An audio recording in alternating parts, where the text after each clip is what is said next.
Ir con un segundo tema que también les decía Ale Labraga hoy es muy importante y me llamó mucho la atención la defensa que en un momento de la tarde comenzó a cobrar una cantidad de personas que entienden que el agua potable es una riqueza y que no debemos jugar con eso, que el agua potable uruguaya es conocida en el mundo por sus propiedades. Sin embargo, como a cada uno de ustedes seguramente también les consta, hubo debates, algunos muy intensos en el último tiempo respecto a la potabilidad, la calidad del agua que bebemos o que recibimos en nuestras casas. Vamos a este primer informe disparado. Agua potable. 1. El agua de nuestras canillas. ¿Es potable? 2. Plan en la cuenca de Santa Lucía. 3. Algas y cianobacterias. 4. Ambientalistas denuncian. 5. El gobierno transmite tranquilidad.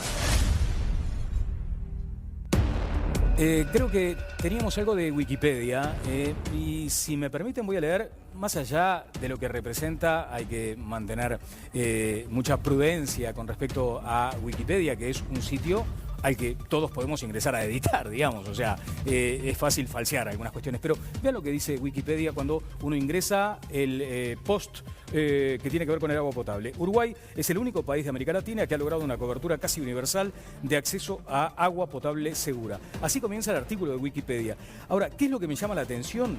Es cuando llegamos al momento de la calidad de los servicios. Allí como que cambia el adverbio de tiempo. La calidad de los servicios de agua hasta hace un tiempo era muy buena. Tal es así que podía ser bebida directamente desde la canilla. Podía. Ale, ¿tu opinión sobre esto? ¿Sos de tomar el agua de la canilla, digamos? Sí, tengo filtro en casa. Tengo filtro desde hace ya un tiempo porque cuando voy a alguna casa donde no hay filtro, siento, por ejemplo, el gusto a cloro realmente me resulta muy desagradable. Ya un tema olfativo, ¿no? También. Es un tema que realmente... ¿Aquello de inodoro no, entonces? No. El agua, como nos enseñaban en la escuela. Sí, no, eso ha quedado, me parece, un poco en la historia. Lamentablemente, ¿no? Además. Y me parece que tenemos que ser realistas. Afortunadamente ahora lo estamos hablando el tema y todavía hay tiempo de ir frenando ciertas acciones que tienen que ver, por ejemplo, con la producción, con el famoso glifosato que se viene usando acá en Uruguay desde hace tanto tiempo y que está en la mira en muchos lugares del mundo, ¿no? Es más, tengo por acá también declaraciones de médicos oncólogos uruguayos que dicen es probablemente un factor cancerígeno. Y la ¿no? gente en Twitter también opinó y opinó con posturas muy radicales. Esta encuesta sigue todavía, estoy a tiempo real con 1039 votos en estos momentos y la pregunta era, ¿cómo valoran ustedes la calidad del agua potable? Las respuestas, muy buena un 24%, buena un 32%, mala 31%, muy mala 13%. Bueno, dividido en mitades casi, digamos, Sí. ¿no? Entre que consideran al agua buena o muy buena, o mala o muy mala. Oscar, sobre este asunto. Sí, yo creo que hay un tema más general que es el tema ambiental y que una preocupación ambiental es imposible ser consecuente en la preocupación ambiental sin pensar en transformaciones profundas desde el punto de vista productivo. O sea, nosotros tenemos un modo de organización de la producción que es cada vez más bestialmente úselo y tire.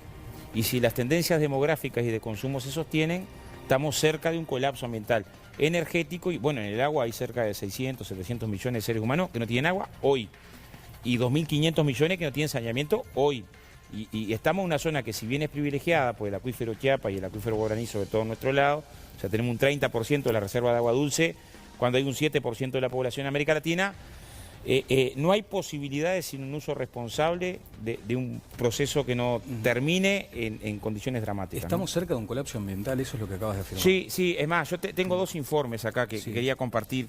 Uno elaborado por la News Economy Foundation de Gran Bretaña y otro elaborado por Wim Dickerson, que habla del metabolismo del planeta. Esto es, ¿qué tiempo necesita el planeta para volver a transformar en recursos naturales lo que se transforma en desechos?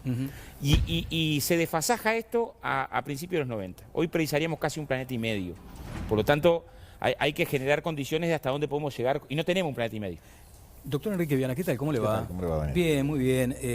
Hemos recibido aquí a algunas personas a las que, a modo de broma, digamos, les decimos le falta solo la capa, porque se han instalado como defensores muy férreos de algunas posturas. De hecho, usted en su momento se lo calificó como el fiscal verde. ¿Se siente cómodo con esa definición, Enrique? Actualmente no lo soy.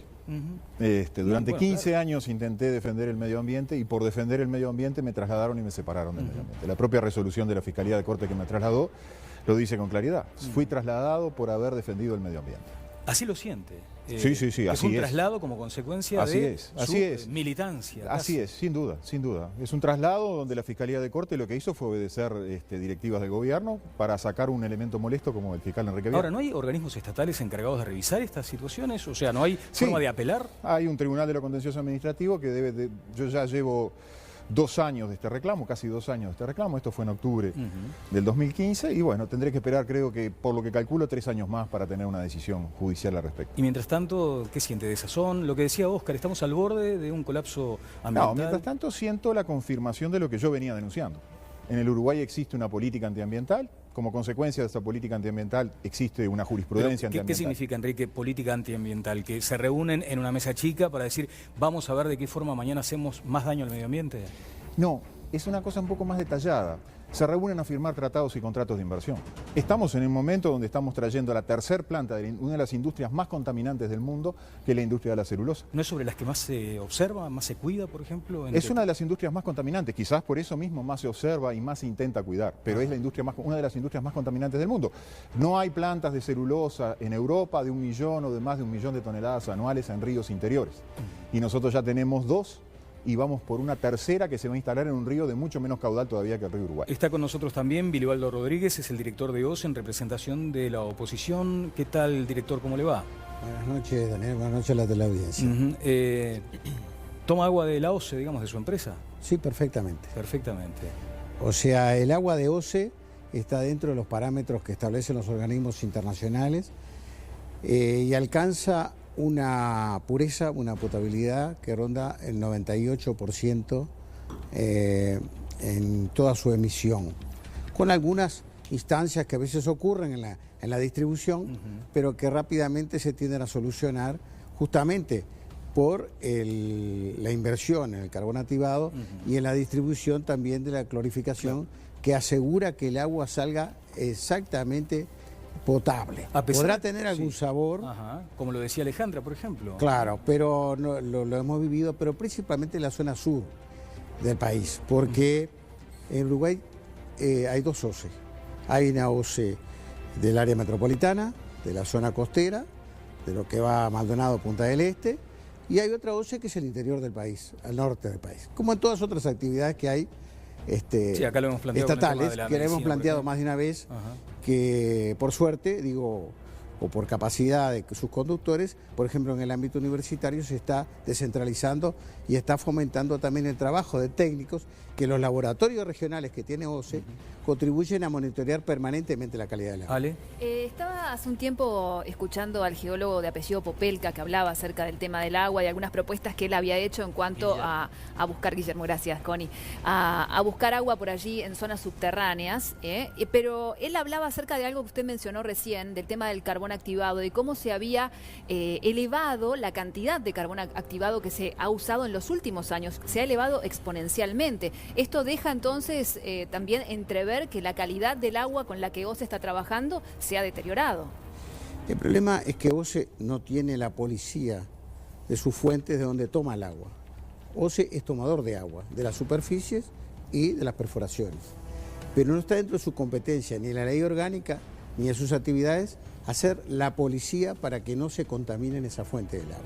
Eso le corresponde a los distintos ministerios. ¿De quién es esa competencia, director? ¿De quién es la competencia? Del Ministerio de Ordenamiento Territorial y Medio Ambiente, del Ministerio de Ganadería, del Ministerio de Industria, de las intendencias, que tienen que conformar, y por eso se está elaborando una ley nacional de aguas, en la cual han participado todos esos organismos, una futura secretaría a nivel nacional, que tienen que conformar una serie de medidas para evitar que de repente el exceso en la producción, la utilización de agroquímicos y la explotación a veces no muy racional, aunque económicamente les sirva, como bien decía acá el doctor, vienen afectando el medio ambiente y a su vez la fuente de donde toma el agua OCE. Se cuidó de decir agroquímicos, seguramente Viana entiende que hay una denominación otra denominación posible.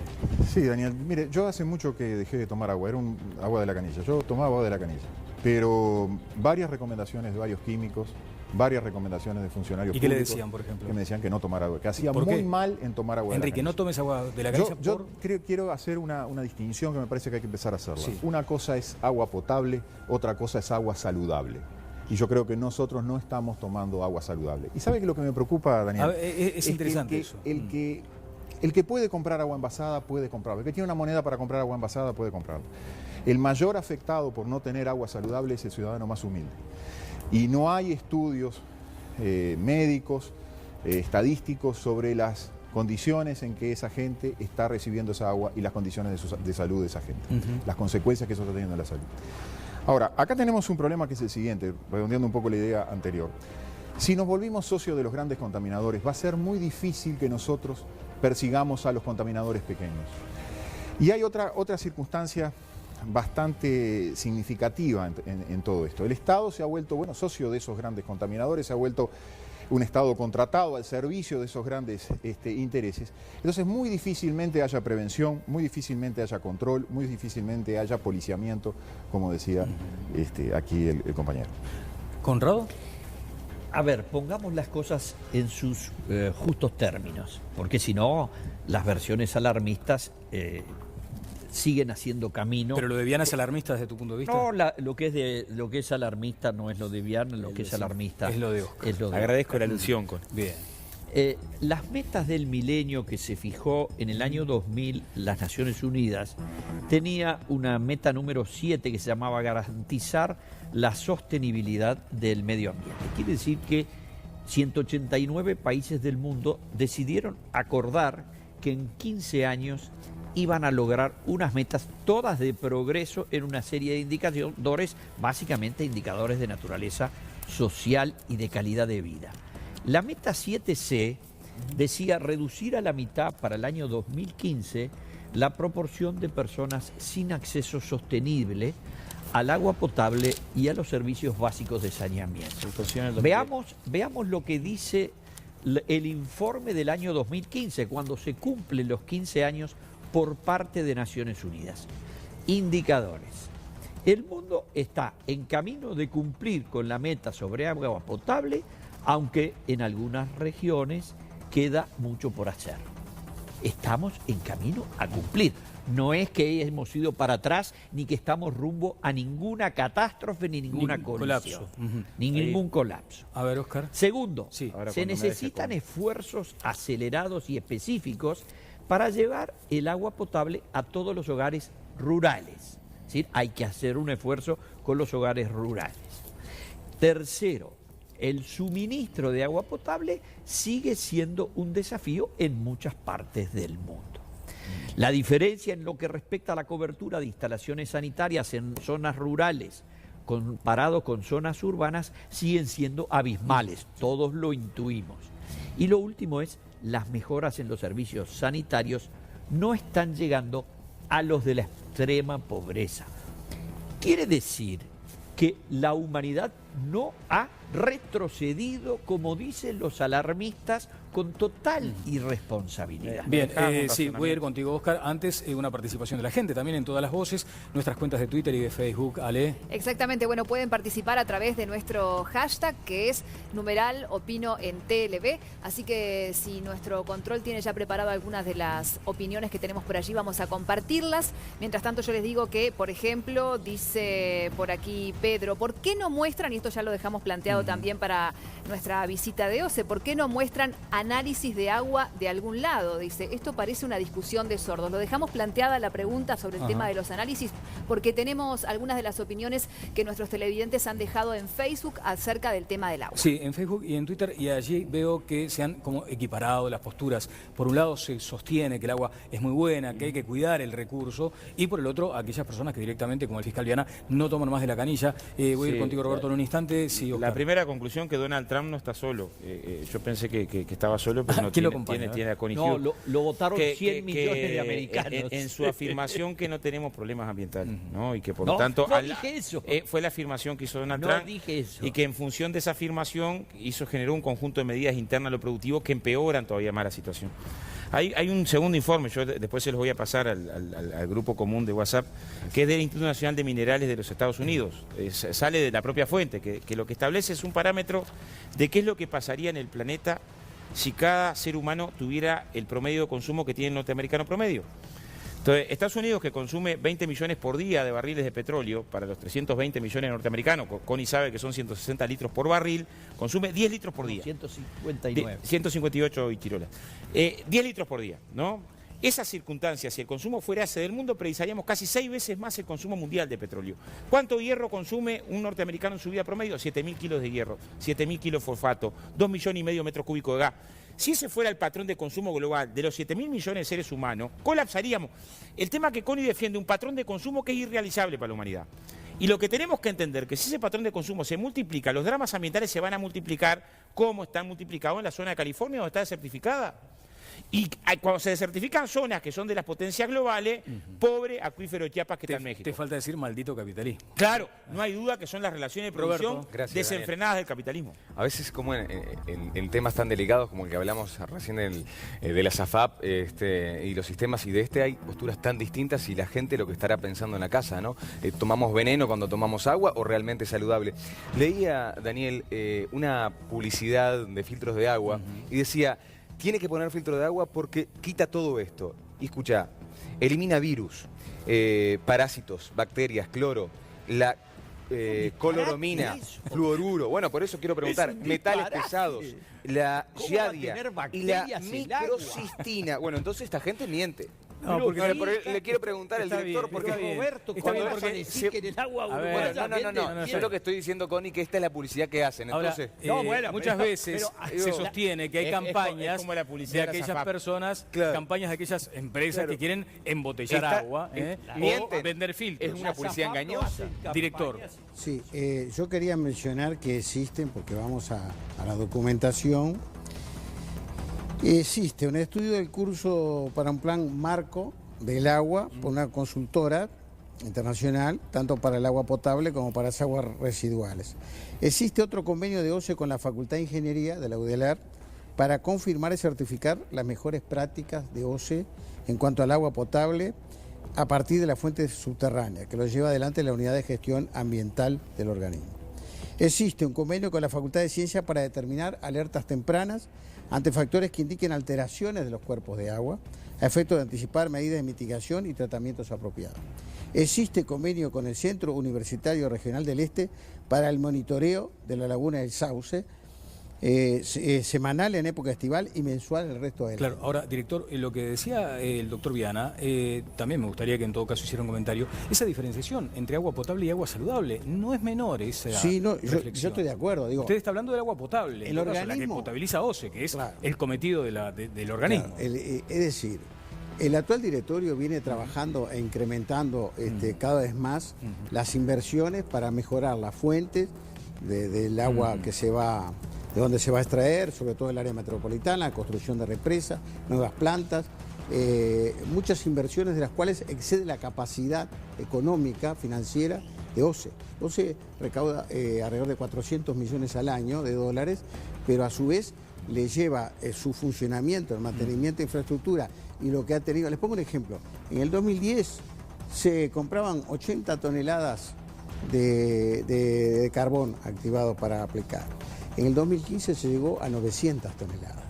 Hoy por día anda por los 600 toneladas porque no se produjo el fenómeno del 2015, sino que se abatió. Y eso depende de factores como la cristalinidad del agua y las temperaturas y el filtro que ocurre por la propia naturaleza. Bien. Director, usted mencionó allí la cifra, 400 millones es la facturación de OCE.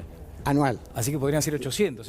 Nos de iríamos a otro lado porque es el asunto de las pérdidas no técnicas de OCE. O sea, se pierde la mitad de lo que se produce. Sí, ¿no? Ese es otro lío, pero bueno, hoy en día ese es tremendo. otro factor Es que otro se está tremendo. trabajando para sustituir, que son las RANC, Sí. la recuperación Diana, de agua no contabilizada. Cuando escucha al director, No, yo creo que OCE hace un esfuerzo muy importante. Pero no da, no alcanza. Pero no alcanza. No alcanza porque nosotros...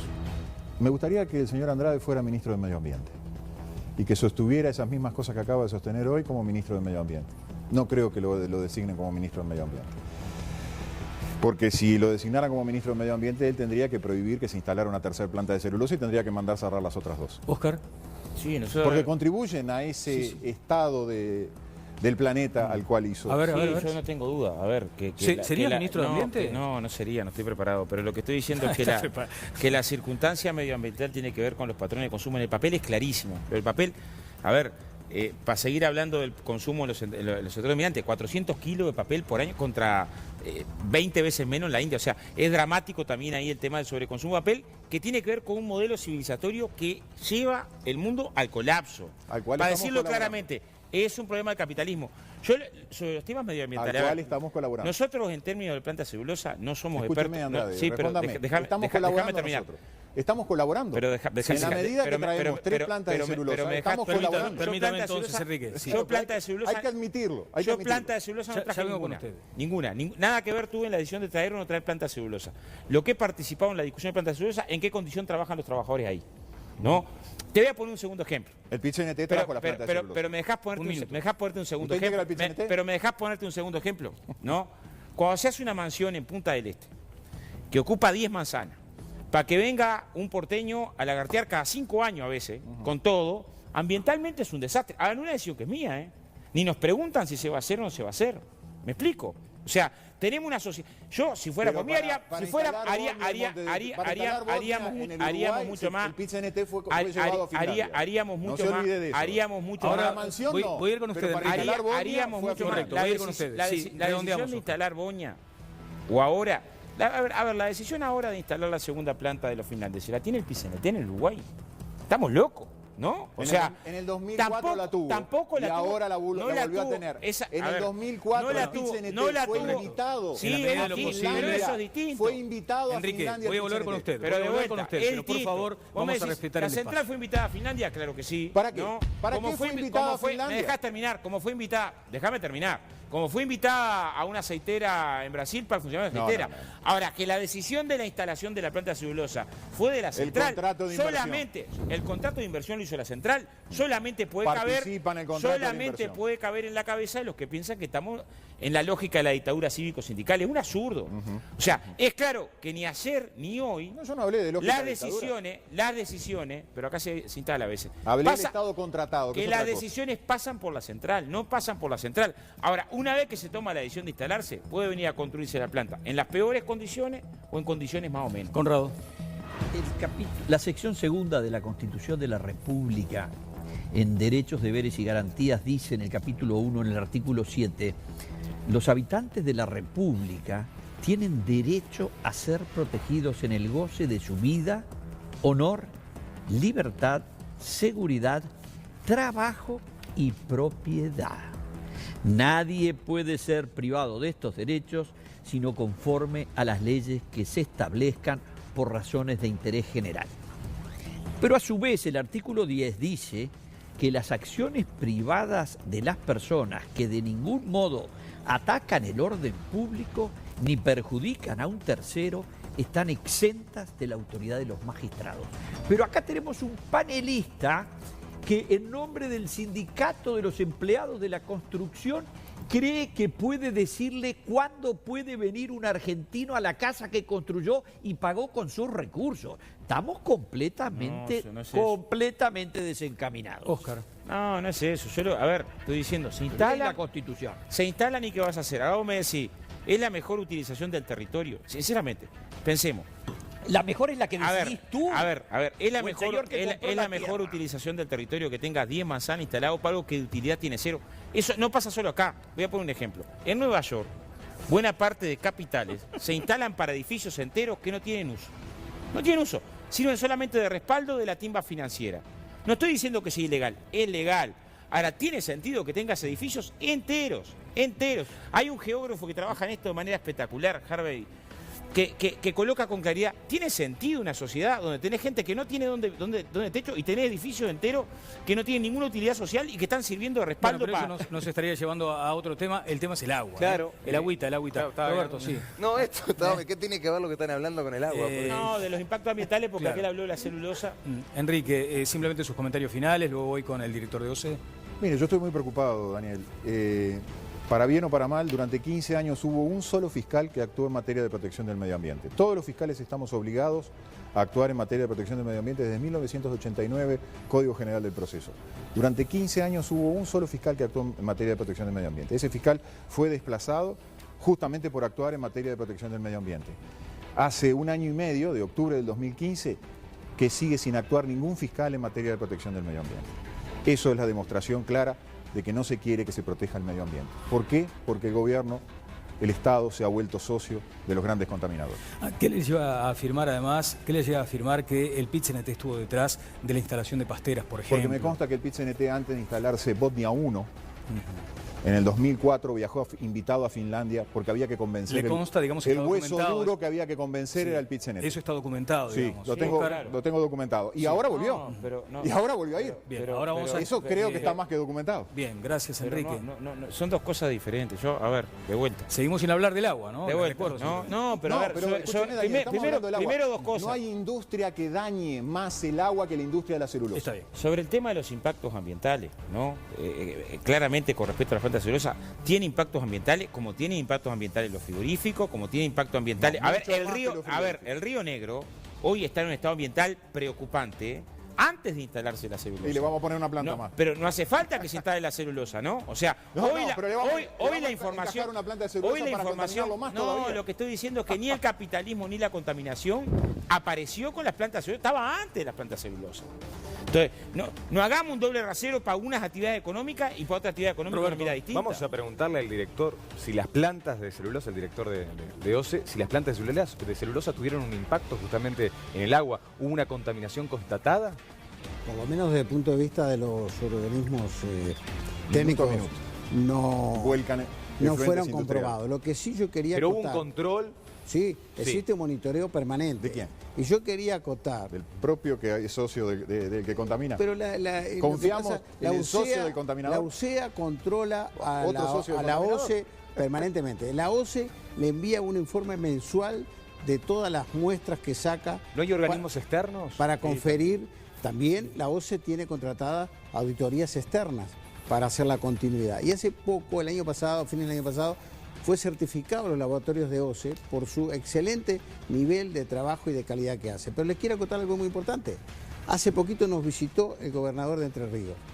El gobierno de Macri acaba de destinar 600 millones de dólares a las ciudades que están frente a nosotros del río Uruguay porque vienen vertiendo directamente al río Uruguay sin tratamiento, y ahora se quiere corregir eso en espejo a lo que está haciendo Uruguay con las plantas de Salto, las inversiones en Paysandú, en Río Negro que se está haciendo. Entonces, vinieron por qué visitar al directorio de la OCE, porque como los técnicos de la OCE, los ingenieros, tienen experiencias en el tratamiento reconocido internacionalmente, quieren el asesoramiento para ponerse a trabajar en ello. Que es que durante años en la región, Brasil, Argentina, contaminó las aguas. No se olviden que Río Negro tiene su origen en el Brasil. El río Uruguay viene Salto, Paysandú y Fray Bentos largan los efluentes directos al río. No, se está corrigiendo justamente. Pero hasta ahora lo han largado directo al río. No me venga a decir que contaminamos menos que los argentinos, porque contaminamos igual que los argentinos. No, pero estamos tirando los efluentes directos al río. No, tenemos plantas las más industrias modestas. En Paysandú, yo trabajé en la industria en Paysandú. Las industrias en Paysandú tiraban directo al río. Eso compete en los efluentes cloacales se están nosotros tirando no tenemos directo la al río. policía. Bueno, ¿qué dice la gente? Que se está controlando que hay plantas de tratamiento porque no hay plantas de tratamiento. Plantas menores, pero se está haciendo plantas más grandes. Pero hasta ahora no están funcionando. La gente en nuestras redes, Ale. Habla y mucho, por supuesto, ¿no? Del tema del agua que recibimos por la canilla y también de la contaminación que estamos realizando aquí en nuestro país acerca del agua. Así que si les parece, por allí tenemos con los compañeros de control algunos mensajes para compartir en Facebook. Vamos a ellos. Belkis Ferreira. El médico le dijo a mi hija que no tomen agua de la canilla, o sea, de OCE. Mónica Guillén. Ya no es potable hace años. Me lo dijo un empleado de OCE hace 10 años. Mara González. Me lo dijo, se sabe qué, escuché qué. Me gustaría que OCE brinde esta información. Bueno, a ver, cuénteme, director. Es muy sencillo. Nosotros tenemos una ley que establece el acceso a la información de todos los organismos públicos. Es cuestión de presentarse y que a través de la gerencia de comunicación se le va a brindar la información. Pero además nosotros, como representantes de la oposición, estamos monitoreando y aguijoneando permanentemente para que las inversiones se incrementen, para que podamos mejorar lo que se decía, la calidad del agua más allá de su potabilidad. Yo tengo 2 hijas ahora menores de 2 años y medio, toman el agua a la canilla, no ha habido ningún problema de salud. Es cuestión un poco de visión individual. Lo que quiero decir es que desde la reforma constitucional que se incorporó, que es un derecho esencial, el agua potable y el saneamiento, yo creo que debería invertirse más por el Estado con fondos, duplicar para que la OCE pueda desarrollar un trabajo de mayor inversión y mayor... Vilibaldo, ¿ustedes tienen capacidad de policía no, ya me dijo, para el agua que producen, pero sí, por ejemplo, de inspeccionar a aquellas empresas que embotellan agua para la venta? ¿Tienen esa capacidad? Sí, mire, ¿sabe qué? Me lo responde luego de la pausa. Tengo que ir a un corte brevísimo aquí en Todas las Voces y regresamos. Estamos cerrando ya este programa, agradeciéndole muy especialmente al doctor Viana, muchas gracias Enrique, también a Vilibaldo Rodríguez, director de OCE del Partido Colorado, ¿no? En representación del Partido Colorado de allá de los Pagos de Rivera y muchas veces con problemas para acceder a información, ¿no?